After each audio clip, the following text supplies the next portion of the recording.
actually is what we're just about to do is what this is all about. So you can see the three pairs, and I'm not going to steal Chris's thunder, but Rob brought me this evening, and as we got out of the car, I love this. As we got out of the car, he said to me, I thought this was getting 15 minutes to talk. I thought this was going to be, maybe 10 minutes and a bit of a chit chat and then easy to do. And what Rob did is to record John for about an hour, I guess, 45 minutes. Yeah, 45 minutes. And John is very quietly spoken, as we know, and has a huge amount to say, as we also know. And he's done a huge amount during his life. And Rob said, I just thought he was a farmer. And he wasn't just a farmer. But what was absolutely lovely is Rob said to me, it then took me 5 hours to put my 15 minutes together. And more importantly than that, he said, it's one of the most pleasurable 5 hours you've spent in a long time. And this is what this is all about. It is about, Rob didn't know John particularly well, or you, or your family, Nora. He does now. And that's what it's all about. Chris. Thank you, Ken, I think. Okay, so the idea behind this was, over the years, lots of us have given our jobs or life, whatever it is. But then again, that's been done in the past, and lots of new members have come on since then. So we won't know those facts about the people. So what we thought we'd do is kind of go back and do a précis version of that, a shortened version of it, so that we could learn a bit more about them. Those of us that are doing the interviewing, everybody will have a turn hopefully sometime, if it's successful this evening and you think it's worth doing. Lift the mic up a bit.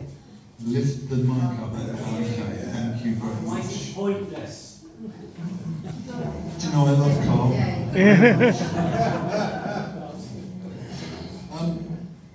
Ken called it speed dating, but it's not speed dating. I reminded me that this is your life, and I thought what we do is this is their life, and I'm a very poor Eamon Andrews. So my subject was Robert Jennings. Where are you, Robert? So I've turned in There he is. Robert Jennings, Where's he gone? There he is. 20th century Englishman. Ooh. And I'm not even sure that's the correct spelling. Of Englishman. So Robert, let's go. So Robert came round and we had about an hour and a half together. Ooh. Ooh. In the kitchen. Yeah. Robert was born in 1944. His family lived at the time in Reigate. Obviously it was war years. And so Robert, in fact, his mother took him and he was born up in Bedfordshire, because Reigate was very much on the German bombing route in those days, even though bombing had become less obviously in 44. And he was born up in Bedfordshire. Robert's father was a solicitor. He was too young to serve in World War I and too old to serve in World War II. I think unfortunate. And in his spare time, his father worked as a volunteer policeman during the war years.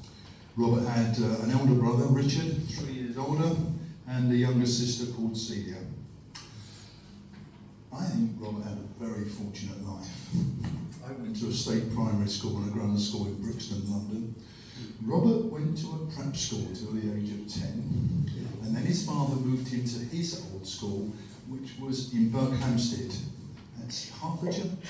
Him and his siblings went there, and he came out of Berkhamsted with 12 O-levels, 10 O-levels, and 4 A-levels, and he was accepted into Oxford University to go to New College, which I think your father recommended to you, Robert.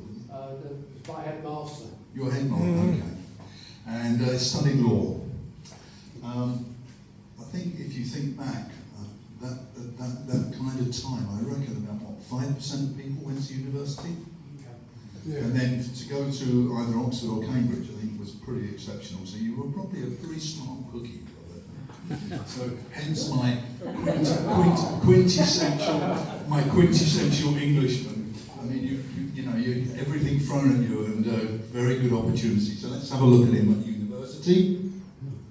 Ooh. Was a dapper chap. I'm surprised Hollywood didn't come in and pick you up.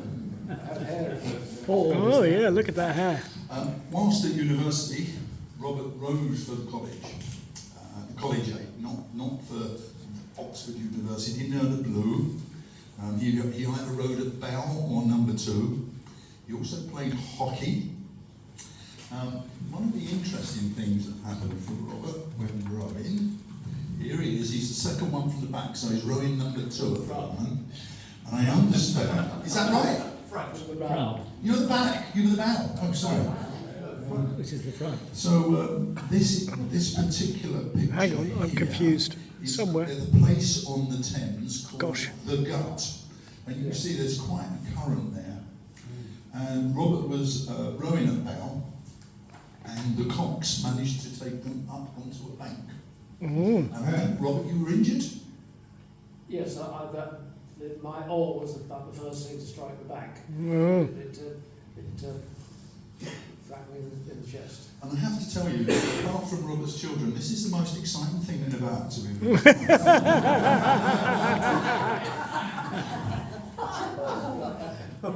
So I'm jealous, Rob, of your 5.5 hours. Robert comes from a family history. In fact, they were solicitors. Every generation has been a solicitor, going back to the early 1800s. His son is not a solicitor. So after doing, he joined a London solicitor's firm. After doing his articles and qualifying, he wished to leave London and joined a solicitor's firm in Yeovil, moving into a shared occupancy house with 3 others. At this time, he also joined the Young Conservatives, which I think he stayed staunch over his life. He wanted to specialise in probate.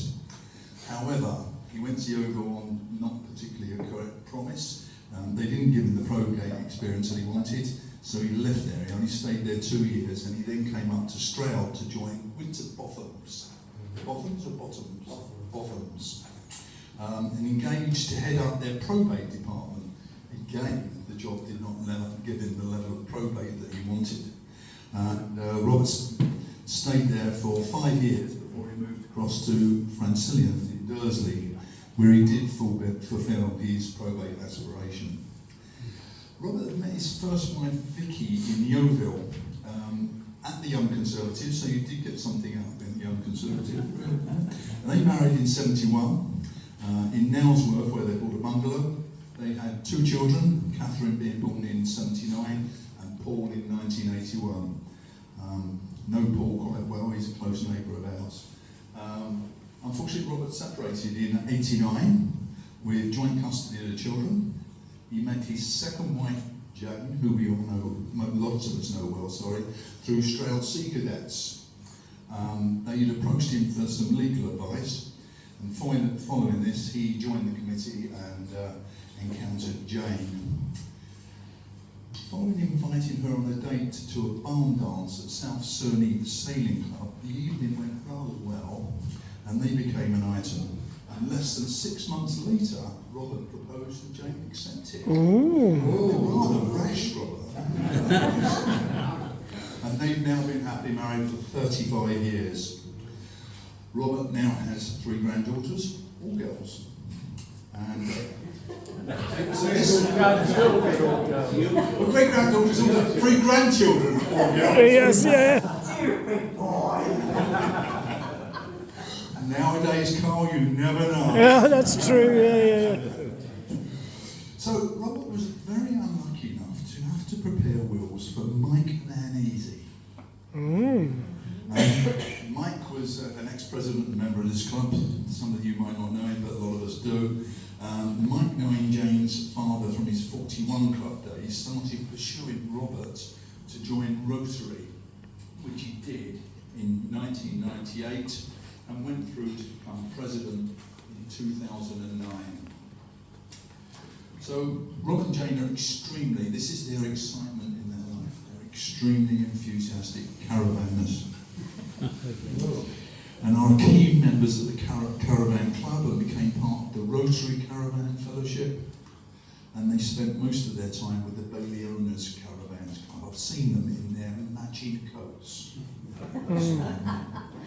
They've almost always travelled in the UK, and because they're strong members and life members of both the National Trust and English Heritage, and they try to make as much benefit as they can. Their entry into caravan was with a second-hand caravan, which, interestingly enough, Robert was sold 2 years later to his ex-wife's new partner at an exorbitant price. This I thought, You make a profit on it? yes, it is. So you should. At this point, they bought the first Bailey's caravan, and they're now on the 6th Bailey's caravan. During his Rotary years, Robert has been safeguarding officer, a trustee, and of course president. He, in his time, for a number of organisations, he's written a number of sort of constitutions for them, and he was heavily involved in the rewriting of our beloved standing orders and GDPR. You live a fascinating life.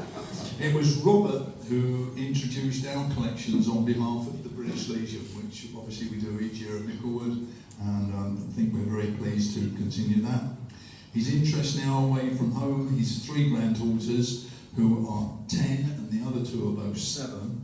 He thoroughly enjoys his time with them, although so far they haven't migrated onto Grandad's caravan excursions. He's managed to keep them at a distance. And that was as much as I could glean from Roberts. Come on, you've got to have some exciting stories.